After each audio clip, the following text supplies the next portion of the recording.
বাংলাদেশের গণতন্ত্রের শক্তিশালী গণতন্ত্রের ভিত্তি রচনা শুরু হয়েছে।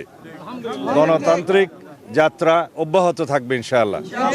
এদেশের সকল রাষ্ট্র কাঠামোর গণতান্ত্রিক সংস্কার এবং সংবিধানের কাঙ্ক্ষিত গণতান্ত্রিক সংস্কার করা হবে, যেটা আমাদের ৩১ দফার উদ্দেশ্য ছিল, লক্ষ্য ছিল, এবং তার ভিত্তিতে আমরা আমাদের ইশতেহার প্রণয়ন করেছি।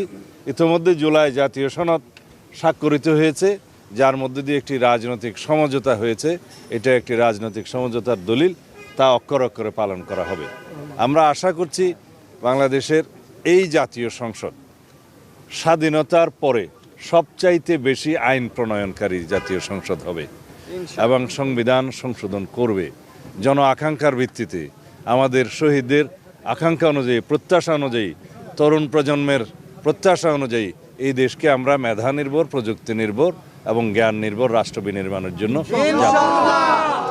আমরা সমগ্র দেশবাসীর সহযোগিতা চাই, গণমাধ্যমের সহযোগিতা চাই, সমাজের, রাষ্ট্রের সকল স্তরের যে যেখানে আছেন, সমাজের যারা দায়িত্ব পালন করছেন, রাষ্ট্রের বিভিন্ন স্তরে দায়িত্ব পালন করছেন, সকলের সহযোগিতা চাই একটি শক্তিশালী সাম্যের ভিত্তিতে মানবিক মর্যাদার এবং সুশাসন প্রতিষ্ঠার।